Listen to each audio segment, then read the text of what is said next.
Hello बच्चों, आज हम लोग डायमेंशनल एनालिसिस में दूसरा लेक्चर करने वाले हैं। यानी कि डायमेंशनल एनालिसिस में डायमेंशन का दूसरा यूज हम लोग आज पढ़ने वाले हैं, जिसमें हम लोग यूनिट और कन्वर्जन पढ़े। ठीक है, तो मैं सत्येंद्र कुमार हमारे ब्यूटीफुल चैनल एजुकेशन इंजन पर आप लोग का स्वागत करता हूं। तो चलिए शुरू करते हैं हम लोग यूनिट कन्वर्जन डायमेंशनल एनालिसिस का दूसरा पार्ट, जिसमें हम लोग यूनिट कन्वर्जन देखेंगे। ठीक है, शुरू करें। तो बच्चों धीरे धीरे इसको शुरू करेंगे, जैसे जैसे आप कनेक्ट होते जाएंगे हमसे आपको मजा आने लगेगा। ठीक है, तो यूनिट कन्वर्जन, तो हम लोग यूनिट डायमेंशन की मदद से किस तरह से यूनिट को कन्वर्ज करेंगे, ये आज हम लोग देखेंगे। तो इसके लिए एक फॉर्मूला है। क्या फॉर्मूला है? n इंटू यू बराबर कांस्टेंट। ये क्या है? तो किसी भी फिजिकल क्वांटिटी में उसका न्यूमेरिकल वैल्यू और जो यूनिट का प्रोडक्ट होता है वो हमेशा क्या होता है? कांस्टेंट होता है। ठीक है, यानी कि n जो है वो इनवर्सली रिलेशन है u के साथ, इनवर्सली प्रोपोर्शनल है यूनिट के साथ। इसका क्या मतलब है? इसका मतलब है अगर यूनिट छोटा होगा उस सिस्टम में तो उस फिजिकल क्वांटिटी का न्यूमेरिकल वैल्यू बड़ा होगा, अगर यूनिट बड़ा होगा तो न्यूमेरिकल वैल्यू क्या होगा? छोटा होगा, है ना। इस अनुसार से हम इसको ऐसे लिख सकते हैं n1 u1 बराबर n2 u2। इस फॉर्मूले का इस्तेमाल करके हम लोग यूनिट कन्वर्ट करेंगे, मतलब एक सिस्टम ऑफ यूनिट से दूसरे सिस्टम ऑफ यूनिट में हम लोग चेंज करेंगे उस फिजिकल क्वांटिटीज को। ठीक है, कैसे? तो n1 u1 बराबर n2 u2। n1 यहाँ है उस फिजिकल क्वांटिटी का दिए गए सिस्टम ऑफ यूनिट में न्यूमेरिकल वैल्यू, और उस सिस्टम ऑफ यूनिट का यूनिट दूसरे जिसमें भी हम इसको कन्वर्ट कर रहे हैं उस सिस्टम ऑफ यूनिट में L2 उसका न्यूमेरिकल वैल्यू होगा और U2 उसका क्या होगा? यूनिट होगा। ठीक है, तो L1 U1 बराबर N2 U2 या बोले NU बराबर कांस्टेंट, मतलब न्यूमेरिकल वैल्यू और यूनिट का जो प्रोडक्ट होता है वो हमेशा क्या होता है? कांस्टेंट होता है। ठीक है, कितना समझ में आ गया? अब इसी प्रिंसिपल पर, इसी फॉर्मूले से हम लोग यूनिट कन्वर्ट करेंगे। तो सबसे पहले हम लोग क्या करेंगे? हम लोग एनर्जी का यूनिट क्या होता है? जूल। जूल किस सिस्टम ऑफ यूनिट का यूनिट है? तो एसआई सिस्टम में है ना। एनर्जी का एसआई सिस्टम में यूनिट क्या है? जूल है। तो अब जूल को हम लोग कन्वर्ट करेंगे, जूल को कन्वर्ट करेंगे। मान लेते हैं 1 जूल दिया हुआ है, अब इसको कन्वर्ट करना है एसआई से सीजीएस में। तो जूल का यूनिट क्या होता है सीजीएस में? अर्ग। तो 1 जूल बराबर कितना? अर्ग। ठीक है, अगर हमको बोले कि 1 जूल को कन्वर्ट करो अर्ग में, मतलब एसआई सिस्टम से एनर्जी का एक यूनिट है जूल, एनर्जी का यूनिट जूल है, जिसका यूनिट जूल जो है एसआई सिस्टम में है। अब इस जूल को हमको सीजीएस सिस्टम में चेंज करना है। ठीक है, कैसे करेंगे? तो हम लोग अभी ने क्या देखा? हम लोगों ने देखा n1 u1, ये फॉर्मूला लगे n1 u1 बराबर n2 u2। ठीक है, n1 u1 बराबर n2 u2। यहाँ यूनिट का होता है जूल, यूनिट जूल है। तो जूल को हम लोग कैसे लिखते हैं? तो जूल किसका यूनिट है? तो एनर्जी का, एनर्जी का यूनिट वर्क के यूनिट के बराबर होता है कि नहीं? तो वर्क बोली एनर्जी या वर्क। तो एक चीज पढ़ाए थे हम आप लोग को, कोई यूनिट से हम लोग डायमेंशन से यूनिट लिख सकते हैं और यूनिट से डायमेंशन लिख सकते हैं। तो अभी हम लोग यूनिट से क्या करेंगे? इसका डायमेंशन। U1 क्या है मेरा? तो U1 है उस, ये जो एनर्जी है उस फिजिकल क्वांटिटी का यूनिट है। तो ये यूनिट किन किन फिजिकल क्वांटिटी पर डिपेंड करता है? कहां से पता चलेगा? तो इसके डायमेंशन से। तो डायमेंशन क्या होता है एनर्जी का? m एल स्क्वायर टी पे पावर -2, ml स्क्वायर टी पे पावर -2, ये होता है एनर्जी या वर्क का डायमेंशन। तो अब यहां से देखो इसका न्यूमेरिकल वैल्यू 1 हो गया इस सिस्टम एसआई में, और इसका U1, तो इस एसआई सिस्टम में जो है इस फिजिकल क्वांटिटी का डायमेंशन क्या है, ml स्क्वायर टी पे पावर -2, यानी एनर्जी का डायमेंशन क्या है, ml स्क्वायर टी पे पावर -2, यानी जो एनर्जी है वो मास, लेंथ और टाइम पर निर्भर करता है। तो हम यहां पर लिख सकते हैं m1, इस सिस्टम ऑफ यूनिट में इसका जो भी यूनिट होगा, इसमें जो भी फंडामेंटल फिजिकल क्वांटिटी होगा उसका कुछ ना कुछ यूनिट होगा। तो एसआई सिस्टम में मास का यूनिट क्या होता है, तो यहाँ पर हम m1 L1 का स्क्वायर T1 का स्क्वायर माइनस बराबर लिख सकते हैं n2, जिस सिस्टम में हम इसको चेंज कर रहे हैं उसमें कुछ इसका यूनिट क्या होगा, चेंज हो जाएगा, तो हम इसको m2 लिखते हैं। m का कुछ यूनिट m2 होगा, l का यूनिट क्या होगा L2 होगा, और t का यूनिट T2 पे पावर -2, यही होगा। ठीक है, अब ऐसा सिस्टम में मास क्या होता है, मास का यूनिट kg, तो हम लिखेंगे 1 kg। लेंथ क्या होता है 1 मीटर ऐसा सिस्टम में, इसका पावर कितना है स्क्वायर। टाइम क्या होता है, तो सेकंड होता है, 1 सेकंड पे पावर -2 बराबर n2। अच्छा, सीजीएस में मास क्या लेते हैं हम लोग ग्राम में, तो m2 बराबर क्या हो जाएगा 1 ग्राम। लेंथ क्या लेते हैं सेंटीमीटर में, तो 1 सेंटीमीटर का स्क्वायर, यह स्क्वायर हो जाएगा, और T2 कितना हो जाएगा 1 सेकंड पे पावर -2, ये हो जाएगा। अब सेकंड से सेकंड ये पावर दोनों क्या है सेम है, तो कट जाएगा, तो n2 का वैल्यू क्या आ जाएगा यहाँ से, n2 बराबर हो जाएगा 1 kg upon 1 gram, 1 metre upon 1 centimetre का स्क्वायर। अब चीजों टर्म कट गई, तो n2 का वैल्यू क्या होगा 1 kg upon 1 gram, 1 metre by 1 centimetre का पूरी का पावर 2। अब इसको सॉल्व करें तो लिख सकते हैं 1 kg को क्या लिख सकते हैं 1000 ग्राम। अब यूनिट को काटना है तो ग्राम केजी से कटेगा नहीं, तो क्या करेंगे हम केजी को ग्राम में चेंज करेंगे, तो 1000 ग्राम हो गया 1 ग्राम इंटू 1 मीटर, मतलब क्या 100 सेंटीमीटर। मीटर को सेंटीमीटर में चेंज कर लेंगे तो सेंटीमीटर सेंटीमीटर कट जाएगा, 100 सेंटीमीटर 1 सेंटीमीटर का स्क्वायर। ठीक है, यहां से क्या हो गया ग्राम से ग्राम कैंसिल, सेंटीमीटर से सेंटीमीटर कैंसिल, ये क्या हो गया 1000 into 10 to the power 4 multiply होगा तो कितना होगा 10 टू द पावर 7, यानी 1 जूल जो होगा वो 10 टू द पावर 7 अर्ग के बराबर होगा। तो this is also unit of energy, erg is also unit of energy, लेकिन ये सीजीएस सिस्टम में है और ये किस सिस्टम में है एसआई सिस्टम में। तो हमने क्या किया इस फिजिकल क्वांटिटी को हमने एसआई से क्या किया सीजीएस यूनिट में चेंज कर लिया, है ना। तो कैसे किया इस वाले फॉर्मूला से n1u1 बराबर n2u2। ठीक है, अब एक क्या करते हैं हम लोग, ये हो गया एनर्जी का। अब हम लोग न्यूटन फोर्स का यूनिट को चेंज करते हैं। ठीक है, फोर्स का यूनिट क्या होता है न्यूटन। तो अगर हमको कोई दे दिया है ना, क्या दे दिया कि बोला कि चलो 1 न्यूटन को कन्वर्ट करो, एसआई सिस्टम में है ये, इसको सीजीएस सिस्टम में चेंज करो। तो सीजीएस में न्यूटन, जो एसआई में न्यूटन होता है फोर्स का यूनिट, तो सीजीएस में ये डाइन होता है, डाइन।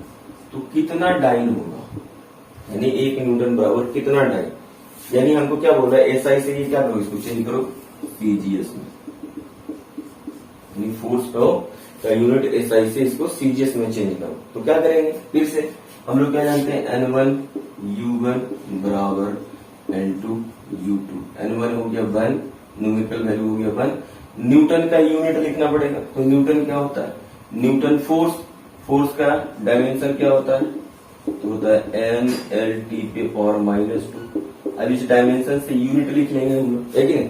तो अभी इसमें लिख सकते हैं इसको u1 में m1 L1 T1 पर पावर -2, n2 u2 की जगह क्या लिख सकते हैं m2 L2 T2 पे पावर -2। ठीक है, फंडामेंटल क्वांटिटी क्या है इसका मास, लेंथ और टाइम है, लेकिन यूनिट, सिस्टम ऑफ यूनिट बदलने से उसका यूनिट बदल जाएगा ना, इसलिए हम लोग M1 L1 T1 लिख रहे हैं। इस यूनिट में मान लेते हैं कि उसका यूनिट M2 L2 और T2 है, किसका, मास, लेंथ और टाइम का। ठीक है, अब यहाँ पर वैल्यू पुट कर देंगे। एसआई सिस्टम में है न्यूमेरिकल वैल्यू 1, तो मास एसआई सिस्टम में क्या होता है, केजी, तो 1 केजी। लेंथ क्या होता है, मीटर, और टाइम होता है 1 सेकेंड। तो सिस्टम ऑफ यूनिट, किसी भी सिस्टम ऑफ यूनिट में टाइम का हमेशा यूनिट क्या होता है, सेकेंड होता है। ठीक है, अब ये N2 निकालना है, मतलब कितना, डाइन, न्यूमेरिकल वैल्यू। अच्छा, डाइन सीजीएस यूनिट है, सीजीएस यूनिट में मास हम लोग ग्राम में लेते हैं, लेंथ का यूनिट होता है सेंटीमीटर, और टाइम का भी सेकेंड होता है। ये और ये कैंसिल हो जाएगा, तो N2 का वैल्यू यहां से क्या हो जाएगा, 1 kg upon 1 gram, 1 metre upon 1 centimetre. ठीक है, अब यूनिट काटना है, काटने के लिए क्या करना पड़ेगा, यूनिट को कन्वर्ट करो, केजी को ग्राम में चेंज कर लो, या ग्राम को केजी में चेंज कर लो, रिजल्ट सेम आने वाला है। तो हम इसको ग्राम में चेंज कर लेते हैं, केजी को, ये 1 ग्राम हो गया, कैंसिल। मीटर को सेंटीमीटर में चेंज कर लेते हैं, ताकि नीचे वाले सेंटीमीटर से कट जाए। ठीक है, कट गया ये। अब N2 का वैल्यू क्या आ गया, N2 का वैल्यू क्या हो गया, तो 1000 गुना 100 कितना हो जाएगा, 10 टू द पावर 5। तो बच्चों आप लोग पता होगा कि 1 न्यूटन बराबर कितना डाइन, तो 10 टू द पावर 5 डाइन। ठीक है, तो इस तरह से हम यूनिट कन्वर्ट कर लेंगे। और भी दूसरे कुछ यूनिट्स है, कुछ फिजिकल क्वांटिटी की यूनिट्स देखते हैं हम लोग, उसको चेंज करेंगे।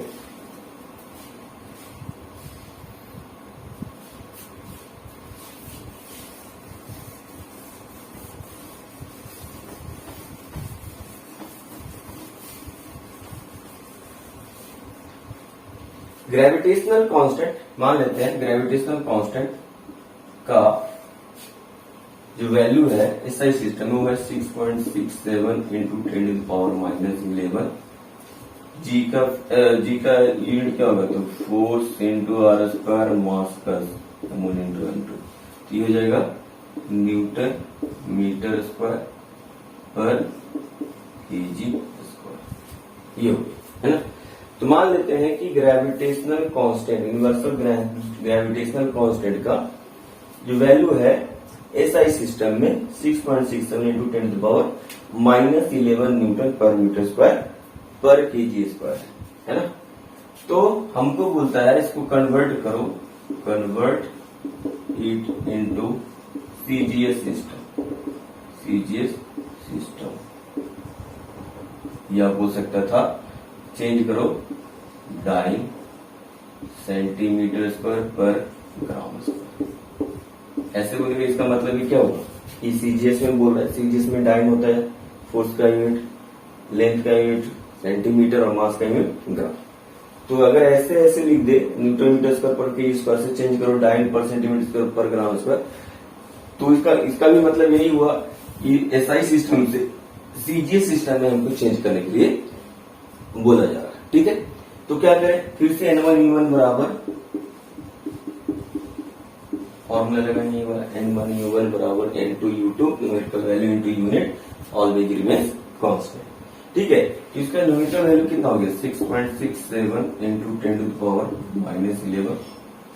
अच्छा, इसका डायमेंशन यहां से लिख सकते हैं, जी का डायमेंशन क्या हो जाएगा, ये हो जाएगा mLT पे power -2 into L square m square, m से m कैंसिल, क्या हो जाएगा m पे पावर -1 L3 t पे पावर -2। यानी जी किस पर डिपेंड करता है, मास लेंथ और टाइम पे, और इसका डायमेंशन -1 3 और -2 है मास लेंथ और टाइम। ठीक है, अभी यहां से हम लोग इसका एसआई सिस्टम में यूनिट लिख लेंगे। तो यूनिट क्या होगा, मास लेंथ और टाइम के टर्म में, तो ये हो जाएगा मास एसआई सिस्टम में केजी होता है, तो 1 kg पे पावर -1। ठीक है, लेंथ का यूनिट क्या होता है, मीटर, क्या हो जाएगा क्यूब, और टाइम का होता है कितना, सेकेंड पे पावर -2 बराबर N2 निकालना है, नहीं मालूम। अच्छा, सीजीएस सिस्टम में मास को हम लोग ग्राम में मेजर करते हैं, तो 1 ग्राम पे पावर -1। लेंथ को हम लोग सेंटीमीटर में, तो सेंटीमीटर का क्यों, टाइम को हमेशा सेकंड में, तो -1 सेकंड पावर -2। ये सेकंड कैंसिल हो जाएगा, N2 का वैल्यू क्या आ जाएगा यहाँ से 6.67 इंटू 10⁻11 1 kg अपॉन 1 ग्राम के पावर क्या -1, ठीक है। 1 मीटर अपॉन 1 सेंटीमीटर पे पावर क्यूब। तो यहाँ से N2 का वैल्यू सॉल्व हो जाएगा। हम क्या करते हैं केजी को काटने के लिए ग्राम में बदल लेते हैं, मीटर को सेंटीमीटर में। ये हो जाएगा 6.67 into 10⁻11 1000 gram upon 1 gram power -1। 1 metre का हो जाएगा 100 centimetre upon 1 centimetre power cube. Centimetre cancel, gram से ग्राम कैंसिल। ये हो जाएगा 6.67 इंटू 10⁻11।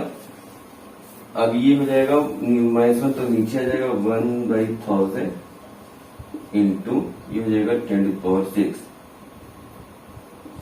तो ये 3 जीरो यहाँ से कैंसिल हो जाएगा, तो कितना हो जाएगा, जुड़ जाएगा इसमें, तो हो जाएगा ये वैल्यू आएगा 6.67 इंटू 10⁻8। इतना क्या डाइन सेंटीमीटर स्क्वायर पर केजी स्क्वायर, सॉरी ग्राम स्क्वायर, ठीक है। तो ये हो गया यूनिवर्सल ग्रेविटेशनल कांस्टेंट को हमने क्या किया, एसआई सिस्टम से सीजीएम सिस्टम में हमने चेंज कर लिया, ठीक है। एक और सवाल लेते हैं हम लोग।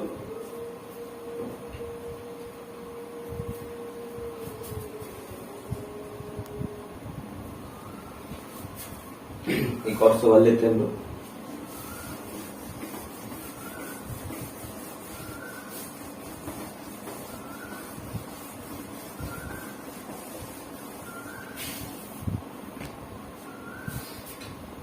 यंग्स मॉडुलस का वैल्यू दिया हुआ, इसका यंग्स मॉडुलस वैल्यू दिया हुआ है 2 इंटू 10⁻11 न्यूटन पर मीटर। ठीक है, मॉडुलस ऑफ इलास्टिसिटी, ठीक है, यंग्स मॉडुलस हम लोग पढ़ेंगे जब हम लोग इलास्टिसिटी चैप्टर पढ़ेंगे। तो यंग्स मॉडुलस क्या होता है, यंग्स मॉडुलस एक मटेरियल का स्ट्रेस और स्ट्रेन, यंग मॉडुलस क्या होता है, स्ट्रेस अपॉन स्ट्रेन। तो longitudinal stress upon longitudinal strain जब देते हैं तो जो कांस्टेंट है उसको बोलते हैं यंग्स मॉडुलस। इस कांस्टेंट को, मॉडुलस ऑफ इलास्टिसिटी का एक कांस्टेंट आता है, इस कांस्टेंट को हम बोलते हैं यंग्स मॉडुलस। ये अलग अलग मटेरियल के लिए अलग अलग वैल्यू देता है, ठीक है। तो हमको यंग्स मॉडुलस का वैल्यू दिया हुआ है 2 इंटू 10⁻11 न्यूटन पर मीटर स्क्वायर, ठीक है। अब इसको कन्वर्ट करने के लिए बोल रहा है सीजीएस में इसको कन्वर्ट सीजीएस सिस्टम में। तो अब क्या करेंगे, अभी भी वही फॉर्मूला है, N1U1 बराबर N2U2। इस सिस्टम में, कौन से सिस्टम है ये यूनिट, ये फिजिकल क्वांटिटी जो है यंग्स मॉडुलस किस सिस्टम ऑफ यूनिट में है, तो न्यूटन और मीटर्स पर, मतलब ये एसआई सिस्टम में, ठीक है।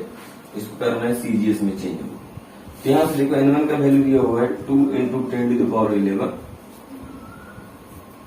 हाँ, तो इसका डायमेंशन लिख लेते हैं। डायमेंशन क्या होगा, तो स्ट्रेस का फोर्स अपॉन एरिया, सॉरी हाँ, स्ट्रेस का हो गया force upon area, change in length, strain का चेंज इन लेंथ वही ओरिजिनल है, ठीक है। तो ये तो चेंज इन लेंथ, इसका डायमेंशन कट जाएगा, इसका भी है एल, इसका भी है, इसका क्या होगा ml T⁻², एरिया पर जाएगा एल स्क्वायर, एल से कैंसिल हो जाएगा ml इनवर्स T⁻²। यानी यंग्स मॉडुलस मास के पावर 1, लेंथ के पावर -1 और टाइम के पावर -2 पर डिपेंड करता है। अब इसी सिस्टम ऑफ यूनिट में, यानी एसआई सिस्टम ऑफ यूनिट में मास का यूनिट क्या होता है, केजी होता है, 1 kg। लेंथ का क्या होता है, 1 मीटर, ठीक है, 1 मीटर पे पावर -1। टाइम का क्या होता है, 1 सेकेंड पे पावर -2, ठीक है। ये हो गया एसआई सिस्टम में।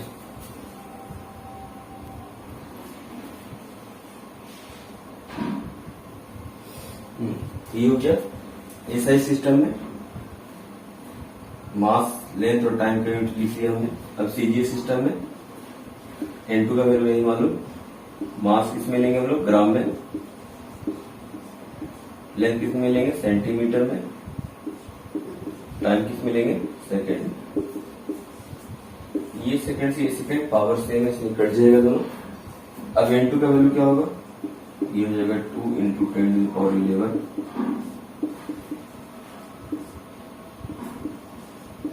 1 kg अपन 1 ग्राम, 1 मीटर अपॉन सेंटीमीटर। ठीक है, ठीक है। तो ये हो गया मीटर, अब सेंटीमीटर। अब क्या करेंगे?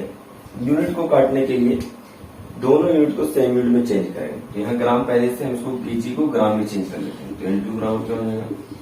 2 इंटू 10⁻11 1 kg मतलब 1000 ग्राम और 1 ग्राम। ग्राम से ग्राम कैंसिल हो जाएगा। 1 मीटर मतलब 100 centimetre upon 1 centimetre power -1 centimetre. Centimetre cancel. ठीक है, तो यूनिट कैंसिल हो गया।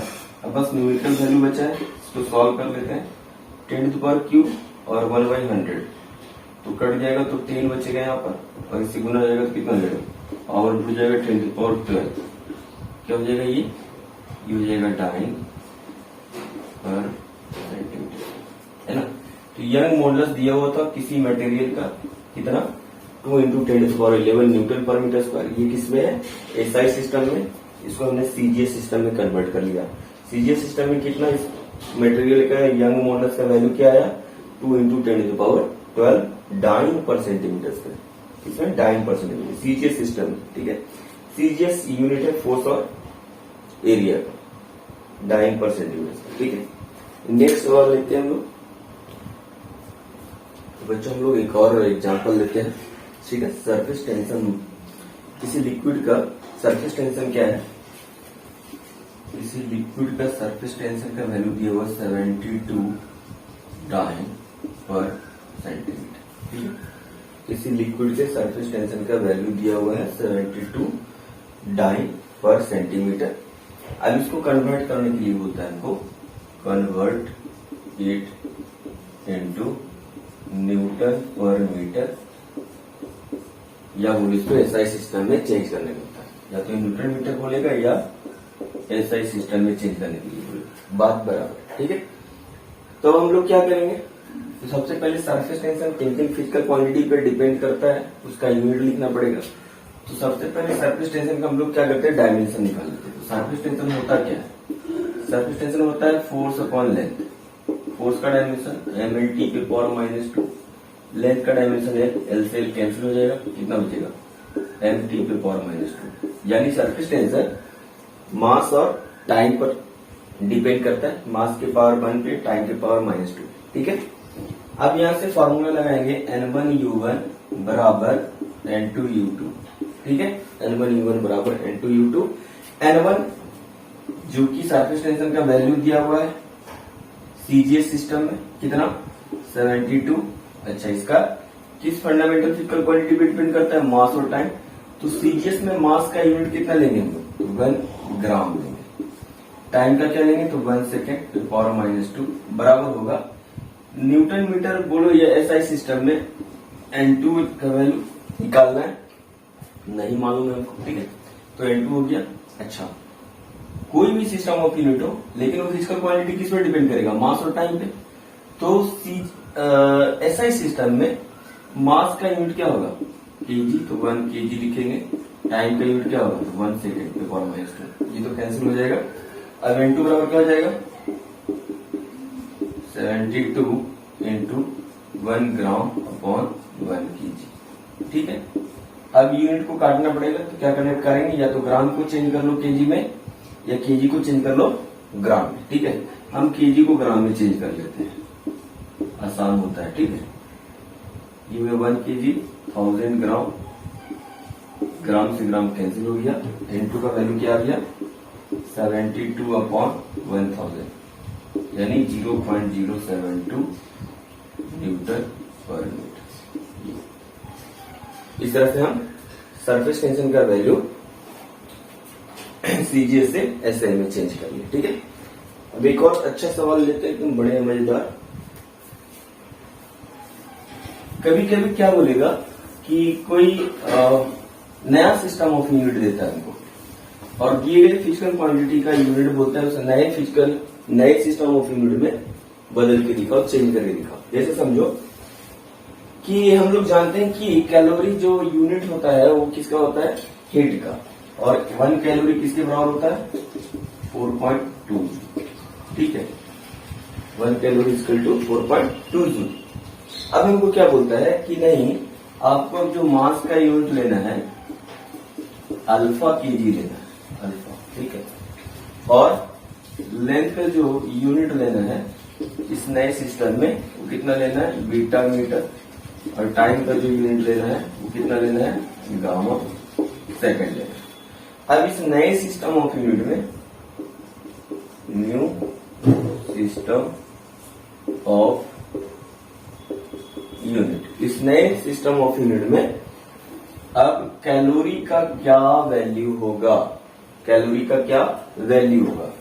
तो देखो यहाँ पर फिर से हम क्या करेंगे, N1U1 यही फॉर्मूला इस्तेमाल करेंगे, N2U2। अब इस वाले सिस्टम में ये जूल है ना, जूल किस सिस्टम में होता है, यूनिट, तो एसआई सिस्टम में, मतलब ये एसआई सिस्टम में दिया हुआ है, इसका न्यूमेरिकल वैल्यू 4.2 है, और U1 की जगह अब जूल जो यूनिट है, तो जूल एक नाम है ना। ये कौन से फिजिकल क्वांटिटी पे डिपेंड करता है, ये कब पता, कैसे पता चलेगा, जब हम एनर्जी का डायमेंशन लिखेंगे। तो एनर्जी का डायमेंशन क्या होता है, mL² T⁻², यानी ये जो एनर्जी है वो मास, लेंथ और टाइम पर डिपेंड करता है। तो अब जो कि एसआई सिस्टम में है, तो एसआई सिस्टम में मास, लेंथ और टाइम का यूनिट लिखेंगे हम यहाँ पे, तो यहाँ पर लिख लेंगे U1 की जगह क्या होगा, तो मास पर डिपेंड कर रहा है तो 1 kg, लेंथ पर डिपेंड कर रहा है 1 मीटर का स्क्वायर, टाइम पे 1 सेकंड का फॉर्मूला। ये एसआई सिस्टम हो गया। अब नए सिस्टम ऑफ यूनिट में इसको लिखना है, कन्वर्ट करना है, N2 का वैल्यू निकालने बोल रहा है। अच्छा, U2 को क्या लेंगे, तो मास की जगह हम क्या लेंगे, नया सिस्टम ऑफ यूनिट में अल्फा केजी लेना बोलता है, तो अल्फा केजी लेंगे। लेंथ का यूनिट क्या लेंगे, तो बीटा मीटर लेंगे, का स्क्वायर हो जाएगा, और टाइम का यूनिट क्या लेंगे, तो गामा सेकंड पर पावर -2, ये लेने बोलता है। ठीक है, अब N2 का वैल्यू क्या हो जाएगा, N2 बराबर हो जाएगा 4.2 1 kg अपॉन अल्फा केजी। ठीक है, 1 मीटर अपॉन बीटा मीटर का स्क्वायर, और 1 सेकेंड अपॉन गामा सेकेंड का पावर -2। अभी देखो यूनिट केजी से केजी कट जाएगा, मास से मास कट जाएगा, सेकंड से सेकंड कट जाएगा। तो N2 का क्या वैल्यू आएगा, N2 बराबर हो जाएगा 4.2, 1 बाई अल्फा को लिख सकते हैं, अल्फा पे पावर -1, 1 बाई बीटा को क्या लिख सकते हैं, बीटा का -2, और ये गामा का पावर स्क्वायर के ऊपर चल जाएगा तो क्या हो जाएगा, गामा का पावर 2, ये हो जाएगा गामा का पावर 2, यानी N2 का वैल्यू क्या हो गया, जितना 4.2, अल्फा पे पावर -1, बीटा पे पावर -2 और गामा पे पावर 2। ये N2 का वैल्यू है, तो बोलेंगे 4.2 जूल बराबर कितना, तो 4.2 जूल बराबर 4.2 इंटू अल्फा पे पावर -1, बीटा पे पावर -2, गामा पे power 2। New system of unit, क्या कहेंगे, न्यू सिस्टम ऑफ यूनिट, ये नया सिस्टम ऑफ यूनिट बताया गया हमको। इस नए सिस्टम ऑफ यूनिट में मास का जो यूनिट है अल्फा केजी है, लेंथ का जो यूनिट है बीटा मीटर, और टाइम का यूनिट गामा से।